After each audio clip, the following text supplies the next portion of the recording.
Hello, everybody. Welcome to Phil's Place. I have a close friend from high school who is one of the busiest persons I know, Tom Larkin, who is a superintendent and is at the Kent City Schools. Is that what it's? Yeah. Okay. Sure. And not only is he busy with his job, his son happens to be an offensive assistant for the New England Patriots. And as everybody knows, they're going to the Super Bowl. And this is Riley's first season, Riley Larkin's first season with the Patriots. But Riley's also had a lot of other success before he went to New England. So, Tom, thank you very much for joining. I know you're super busy, and I know you're going to be heading out to Santa Clara, in a couple days, tomorrow or something like that? Yeah, we fly to Boston tomorrow night, and then we take off from Boston Thursday morning to Santa Clara. But Okay. Phil, thanks for having me in Phil's place. This is nice. I feel like I'm hanging in the basement with you. Hey, that's exactly it. And I'm actually in my basement. It's a game room, and it gets chilly down here because they had to build within ground for the foundation. So there's not a lot of heat down here. I have a space heater, but I made it work. I turned part of this game room into like my mini studio, makeshift studio. And just to have some decor, I got some hats sitting on the couch. I have a portrait of PNC Park. Bare bones, nothing fancy yet. So, but I'm having fun with it. Thank you, I Tom. love Thank it. you. Thank you. Yeah, and nice So selection of hats for this. I have, this is just a sample size of my hats I have. I have the Pirates, Liverpool Football Club. That's my favorite team in Europe for soccer. Pitt. I have an old school Duquesne, Baltimore Orioles, their road hat, which is what they wore in the early 70s. Yeah, The Oakland A's, and I have another Duquesne hat that's navy blue with its newest logo. Then over here, I got the red Duquesne hat with the newest logo, Cincinnati Reds, and a bunch of hats that are stacked underneath. And then I got a whole slew of hat upstairs. I have more hats than my wife has purses. good job, Phil. And I wouldn't have it any other way. Good for you. Yeah, yeah, yeah, yeah. So, Tom, you obviously, as an active father throughout Riley's life and throughout his football career, let's talk about everything he's done, going back to when he played high school ball to when he went to John Carroll, which is where you went, where you played basketball, and his progression as a coach after he graduated from John Carroll. It's an amazing career, a short career, but amazing career so far for him. Sure, absolutely.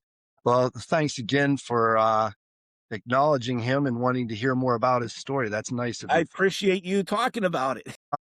So you wanted me to start with the high school playing? Sure, yeah. Okay. So Riley, he was diagnosed with Crohn's, Mm, his 8th grade year, freshman year, and it explained a lot because he was way under the growing curve, and so right, started doing testing and things such as that. So he was tiny as a freshman and sophomore, yet he loved playing quarterback. Uh, right. but he was the backup quarterback on the freshman team. When he became a sophomore, he split time as the JV quarterback. And then, so now we're about a year and a half into that diagnosis and getting it under control and trial and error with things. Wow. And he finally started catching up with his growth.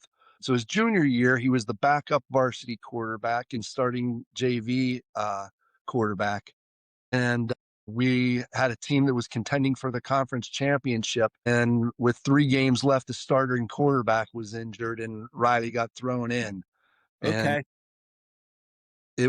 it's amazing. The first game was rough. The balls were flying all over the place, but it's incredible. There was one play I'll remember at the end. They sent a blitz and he remained calm and stepped up in the pocket, just stepped up as you're supposed to, and just hit a kid on a deep post and stride and Wow. won the game and ended up winning the conference. And his confidence just from that one play. Yeah. Coaches can talk to you, parents can talk to you until you experience that and believe in yourself. Right. So, so anyway, he wrapped up that his senior year. He had a really nice year. I think it's, I think he has the third most passing yards in a season in the county's history. Wow. So he had a coach that believed in him and really let him air it out. So all of this Wonderful. was late. And then before that senior year, he went and did the camp circuit and was getting attention from Division threes and some Division twos, and selected going to John Carroll because at the time the head coach at John Carroll was Tom Arth, who is currently the quarterbacks coach for the Steelers. Yeah. And so and Tom Arth, he played at John Carroll, but then he went on and actually was Peyton Manning's backup for 3 years in Indianapolis, and then went to Green Bay and was Aaron Rodgers' backup for a year and a half. Right. And so when Riley got to John Carroll, he's a junkie and he loves football. Yeah. And so he was learning a lot, as you can imagine. And then even after the film sessions, looking at the John Carroll stuff, Arth is a junkie too, obviously. He'd say to those guys, "Hey, you want to watch some NFL stuff?" And they'd throw some NFL stuff on and he'd teach them those things. So Riley had his John Carroll notebook, but he also started taking notes of other things Arth was teaching him, and Wow. just fell in love with the position and learning it all and learning offenses. So yeah, then he got into high school teaching and coaching. He ended up in Ravenwood High School, which is in Franklin, Tennessee, just out of Nashville. Right. And Right. they have one of the top football programs in the state. And he was very fortunate to get in that program. He was very fortunate to have a coach believe in him and put him with the quarterbacks. And they had a Division I prospect. Chris Parsons was his name. Yeah, I And saw that on the bio. Yeah. yeah, so quite a few college coaches were coming through and watching practices and watching Riley work with the quarterbacks, and had conversations with quite a few people. And like anything in life, chips Yes. he's an extrovert, so he enjoys talking to people and picking other people's brains and getting suggestions from them. Right. And after 2 years there, he was offered a position at Middle Tennessee State. Hmm. Absolutely loved it. As you can imagine, a lot to learn, a whole Right. nother level. We're Fast for paced too. correct. Yeah. They were fortunate. They had a good year and they ended up going to the Hawaii Bowl over Christmas. They played on Christmas Eve, but they were there for a week. And while he was down there, he got a phone call from Ohio State saying they were going to have an offensive assistant position open. Would he be interested in interviewing for it? So, so he got back from the Hawaii Bowl and interviewed at Ohio State, made it to the second round and was offered the position. And That's great. so that was, let's see, this past season was 25. So he was at Ohio State for the 23 season and 24 season, had quite an experience and learned a lot, as you can imagine, from Ryan Day, Chip Kelly, Brian Hartline, but especially Ryan Day. And he learned Right. so much. Yeah. And then last year on Monday night, they won the national championship. And then Wednesday morning, we were still trying to process winning the national championship. And by Wednesday morning, Mike Vrabel's calling and offering him a position on the staff. So it's been a whirlwind. Well, when he was at Ohio State, he had Will Howard. Yes, correct. Yeah. Yes. And everybody knows Will Howard, is with the Steelers. And there's a lot of questions about whether if he's going to be a QB1 or what's going to happen since McCarthy showed up, and what the game plan is going to be. And it's way too early to tell all that, but still super cool that Riley got to work with him. And Tom, I don't know if you saw this, but I watched a couple of things I want to mention. Number one, John Gruden has a great podcast, and he always brings in the up and coming quarterbacks who are going to be drafted. He had Will Howard on, and his upside is unbelievable. And John Gruden is relentless. He was giving him plays already and how to call them as if he's lined up behind the center. And he knew everything right away. I mean, this is stuff that Gruden threw at him just right then and there. No time to rehearse, nothing. He picked it up just like that. They went to an indoor facility, and Gruden has a bunch of, probably college kids or whatever running routes, and Will was hitting every target. He Wow. was hitting every target. And so the fact that Riley worked with him is a huge attribute to your son, aside from all of his other experience before he goes to New England. And the other thing I want to mention, and I'm sure you watched this, the Patriots marketing PR team, whatever they're called, they showed Vrabel's press conference when he was first hired. Yeah. And they showed one of the team meetings in their auditorium. And you could tell that Mike Vrabel was winning everybody over right away, building this culture of winning and respect and putting ego aside, basically. I'm putting words in Vrabel's mouth right now. And the buy-in in one season, Yeah. going from 4-13 to go into the Super Bowl is just absolutely amazing. And your son's learning curve, number one, must be super high. Obviously it is. But for him to have all this success, and he's not even 30 years old yet, says a lot about Riley's ability and what his future is going to bring, as he moves up the rankings. Yeah. And I love watching it. And obviously he deserves it. I didn't know about him having Crohn's. That's serious, very serious to have to deal with no matter what age. And I didn't know all that, but that seed was planted and now it's like this tree, Yeah. and it's just wonderful to see. You sent me a text message a while ago explaining what Riley's responsibilities are. And you want to touch upon that a little bit, Tom? Sure. On game day, his game day Yes. response. Yeah. Yes. So Riley's on game days, he's up in the booth, he's on the headsets, and his direct contact is Josh McDaniels, the offensive coordinator. And what a lot of people don't realize is all the strategy behind it. If you're not a diehard or you haven't followed football quite a bit, you don't realize that everything's that's happened between the scenes. They run a play, they walk back to the huddle, they break out, and for the outsiders, it may not seem like a lot, but when a play ends, the play clock starts. And so Riley's first responsibility is to identify the personnel that's coming on the field, because oftentimes the personnel can dictate which formation that they're at least going to line up in from the start or what they're doing. So right away, he's identifying personnel, communicating it to Josh McDaniel. Josh McDaniels, of course, is looking at his play sheet.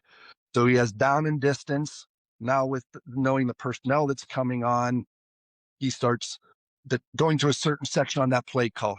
And then Riley, once the defense breaks the huddle, now he's identifying what coverage they're at least lining up in.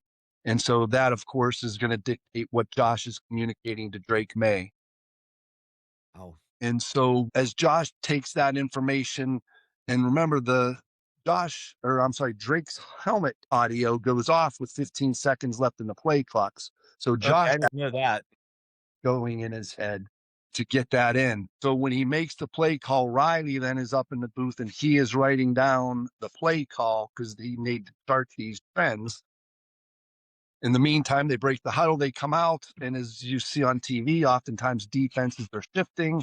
So Riley is calling out that shifting that he's seeing to Josh, and he's also writing it down. They run the play, then Riley has to document the success or the result of the play on there, because again, he's identifying trends. But as soon as that play ends, he's wrapping up writing it, and now he's looking at the substitution, and it starts all over again. That clock is ticking for those 35 seconds to get all of that done. So it's pretty intense. That's a lot of work to do in a 35-second time span. It is. It is. And then you get some side conversations. You may get the offensive line coach asking, hey, how's that? What gap is that nose tackle lining up in or shading or whatever it may be? So there's a lot going on. Yeah. And then when Wow. the defense is on the field, they're obviously having conversations. Josh is asking him now questions about, okay, what trends are we seeing with our formations and their defenses? And it's just a constant chess match. And in the meantime, you'll see Drake looking at the. So then, yeah. So when the defense is on the field, Josh and Riley are talking about trends. What are you seeing? What are we seeing? They're listening to Drake. Drake, what play calls have you liked? What are you seeing on the field? And, so it's like a three-way conversation as they continue to consider play calls moving forward during the game. Right. How going back to camp, mini camp, all that stuff. then to training camp, preseason games. What were Riley's responsibilities then as far as learning a whole new offense that he had to learn, whole new playbook that he had to learn, and the coaching, like whatever his roles were as an offensive assistant, how much work was he doing before the season started with Drake May and with the other quarterbacks and also with Coach McDaniels? Great question. And last year, obviously, the first year for the whole new staff, it's a different off season than the veteran staff. Right. So again, he was offered the position Wednesday morning. He flew out there Thursday morning, and they flew him home for the Ohio State national championship celebration. But then they flew him back right back out Wow.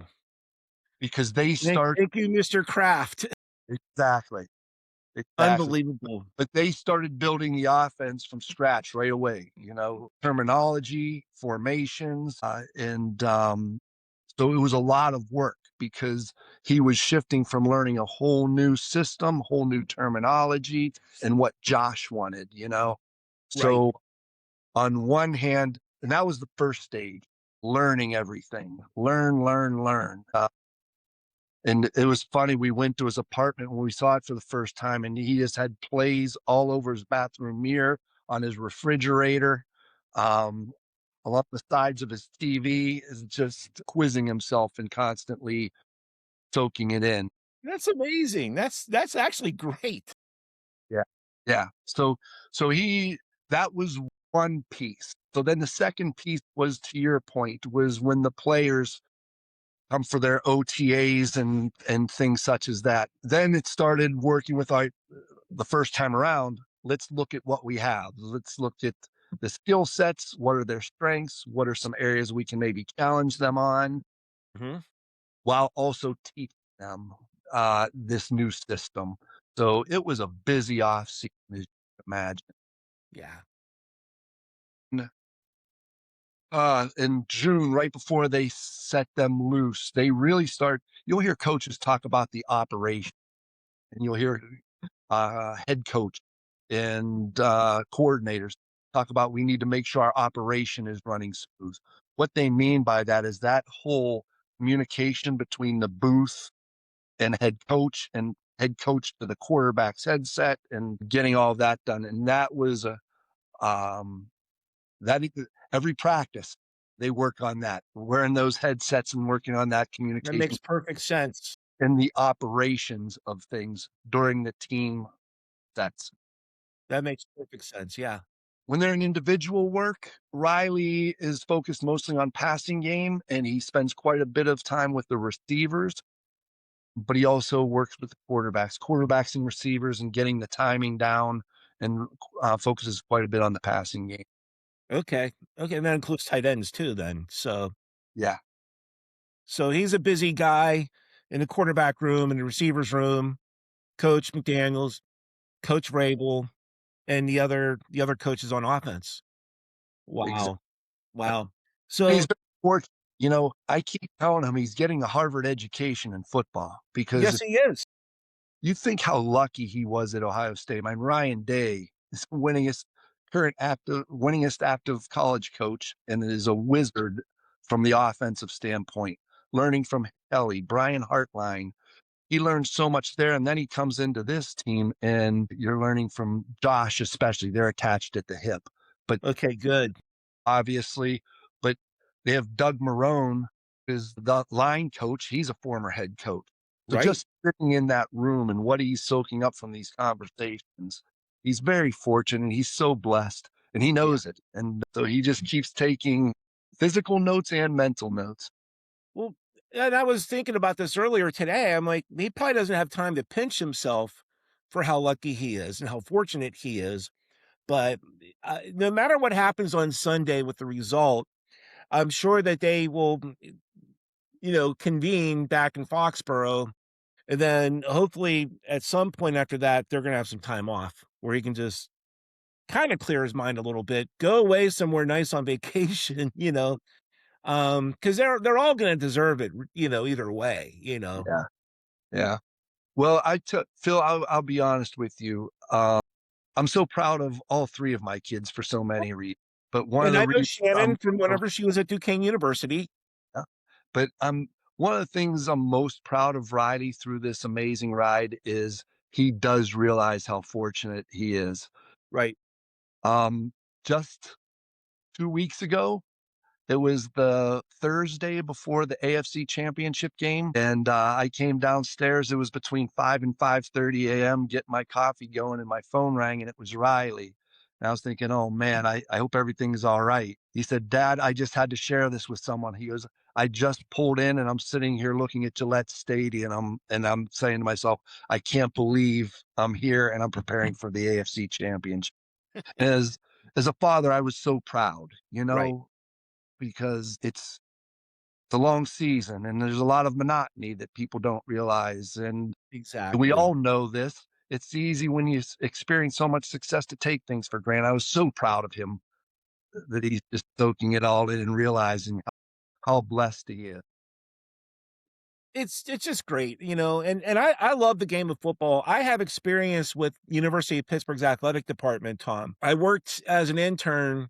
Back then it was called the SID office. Now it's called media relations. And I spent 2 weeks at UPJ for football camp. Okay? So I was around all of everything that was taking place with Coach Majors, with his assistants, with his coordinators, with the trainers, and I got to see firsthand just how hard everybody works to make a season successful, okay? And it was a great experience, it was a learning experience, and I'm not saying I'm a whiz with football. I've never read a playbook, I've never broken down film, but I understand the just how difficult it is to be able to get all these players on the same page for every play that's in the playbook, you Yeah. know? And sometimes it always doesn't work out, and I get that too, you know?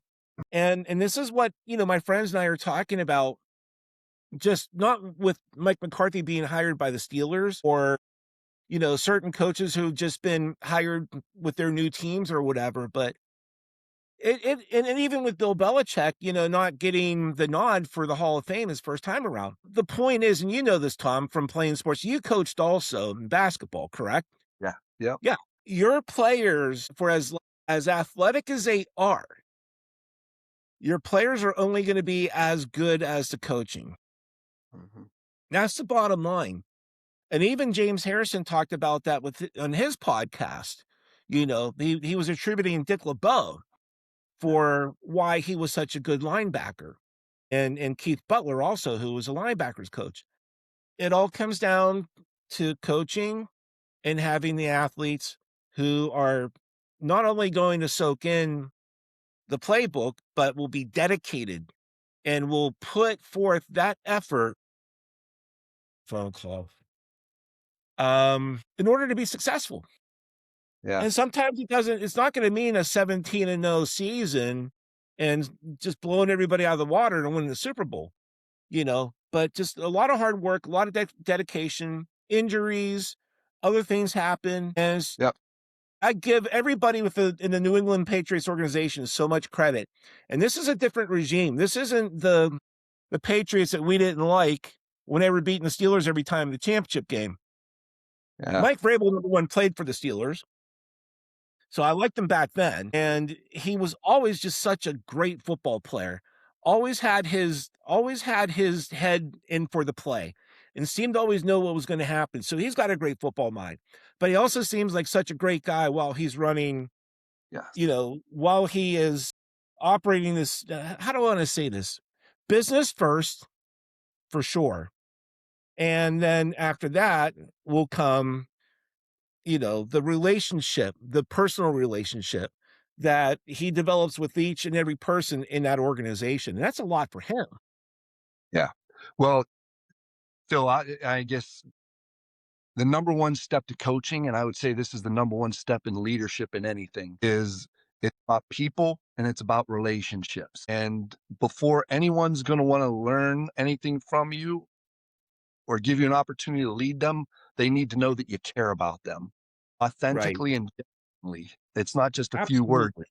It's your actions over extended periods of time, consistent caring about them. And I will tell you, I've seen firsthand that Vrabel's done that.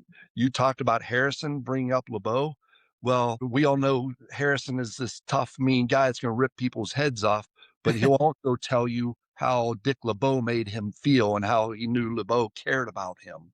You Right. look at high quality leadership and people get the most out of people, it's because they genuinely care about the people they're leading. And I'll tell you, it has been so impressive what Mike Vrabel has done with that. And I've got to, stand on the sidelines and it two-a-days and things such as that and watched him nurture that.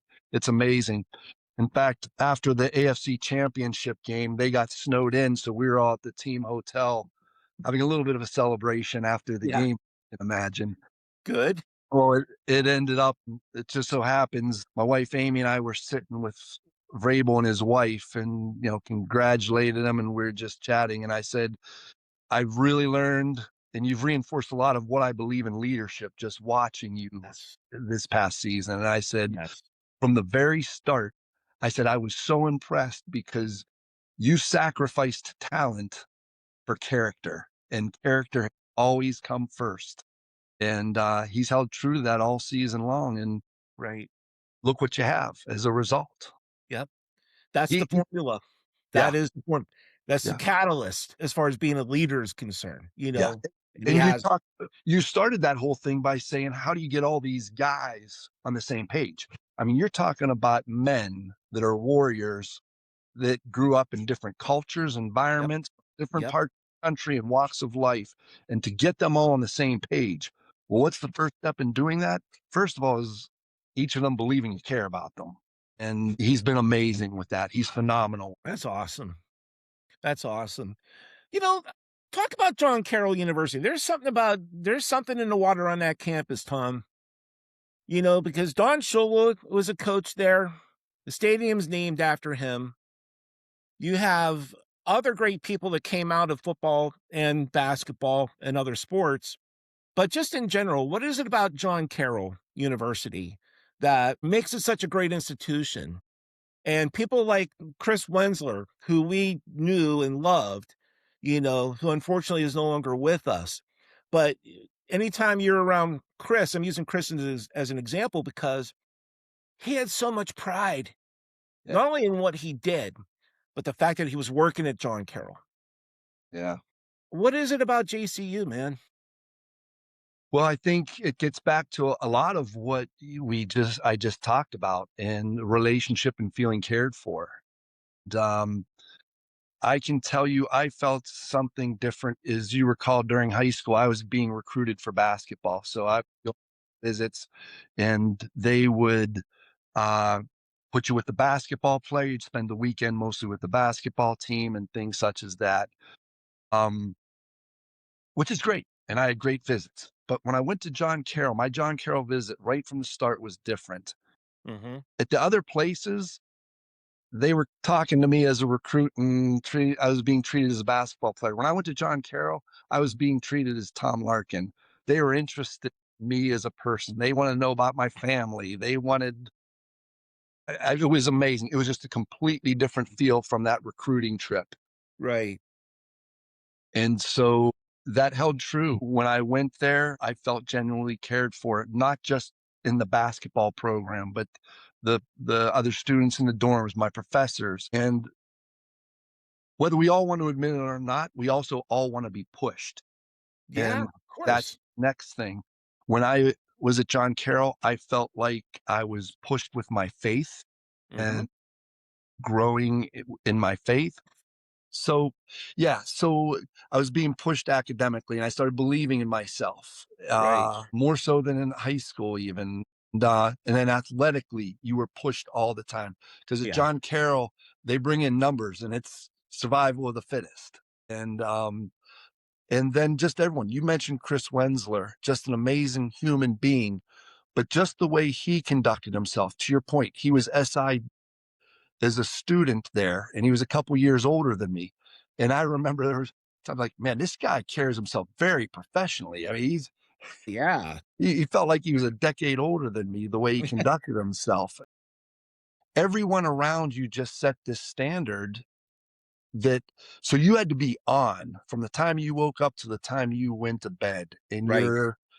you're surrounded by people pushing one another. And I think that goes a long way with a lot of the success John Carroll grads have. And the next part is the networking, Phil, as you know, no matter what it is. Networking certainly helps some of that. But yeah, It does immensely, immensely. And I have to give a shout out to Dr. I should say President Al Mikiak, who came from Duquesne University. Number one, he's a graduate of John Carroll. He was the dean of the School of Business, the Palumbo Donahue School of Business at Duquesne University. And then he stepped down as dean after being leader for so many years and so many terms. Then he went back to being a professor. Then he saw there was an opening at John Carroll. He applied for the position and got it. And he's doing wonders up there. I love that. As you I know, do I too. love that. I love that John Carroll and Duquesne connection. Yes. Very similar institutions, similar beliefs, and high quality people. And that's Yeah. been the Larkins experience at both institutions. And That's I wonderful. agree with you. Shout out to him. Yeah. We so appreciate his leadership and what's been accomplished the last few years. And we're very appreciative. Yes. I've even had the pleasure of golfing with him a couple times. Did he take your money? We have about the same game, Okay. but he's just such a pleasure to be around. And he's a natural born leader. And it rubs off whenever you spend time with him about what a great guy he is, and you can see his leadership skills. You just want to perform for him. And I would imagine that's how Mike Vrabel is too, at Exactly New right. England. Same type of personality. Those are the types of people that I like to be surrounded by. I think Absolutely. everybody should. That's just wonderful Absolutely. talk. And Absolutely that's wonderful. to your point, and I'm sure you've given the similar advice to all of my kids from time to time. Pause, take a look around the people you're surrounded by and take stock in that, because whatever your thoughts and your evaluation of are the people around you is what probably people. Right. And your sister Megan has done the same thing too. I was just saying, Megan has done the same thing with her children. Yeah. They all seem to be, great young, well, I guess 2 are young adults, and she still is one that's, in high school or whatever, but, yeah, I can tell that, she's a good mother and has raised her children to be just, wonderful people too. Yeah. So, I love it. I She's an absolutely amazing mom. Yeah. so, any last thoughts? No, I appreciate you having me on, Phil. I love Phil's place. Thank you so much. I'd like to have you come back on, and then, maybe if Riley would want to join when he is off time during the off season. I'd love to have him come on and him talk about his experiences, you know, if he's Okay. willing to. That's up to him. I'll probably have to go through the PR team, but Nah. We can okay. we can make that happen, Phil. I love it. And Listen, man. Tom, I really appreciate you coming on. Again, you're one of the busiest persons I know. You said you're in charge of 3,000 students in your school. Yeah. I take pride in it. I'll tell you what, I've had the greatest career. I love education. I love being around kids. Yeah, This town of Kent, Ohio has been very wonderful to me and my family the past 30 years. Very good. blessed, man. Very I'll tell blessed. you what, you're the third person I've had on who's a school teacher slash administrator on my show, you know? And I believe in strong leadership, K through 12, university level, and then in career. So that's what it's all about. Tom, thank you very much. Have a safe trip out to California, and let's hope the Patriots bring home a win. Absolutely. My family's sick and tired of me playing the mamas and papas California dream, and LL Cool J going back to Cali. They're sick of it. I'll tell you what, you may not remember this, but in high school at the games, we used to sing California Dreamin' from the stands. Yeah, Do you I remember that? remember. You Yep. guys were awesome, man. Yep. We had as much fun as we could. I know that much. And you guys were great too. So, all right, Tom, I'm going to sign off. Thank you so much. And we will be in touch. Please do, Phil. Thank you. Take care, Tom. We'll see you, bud. Bye bye.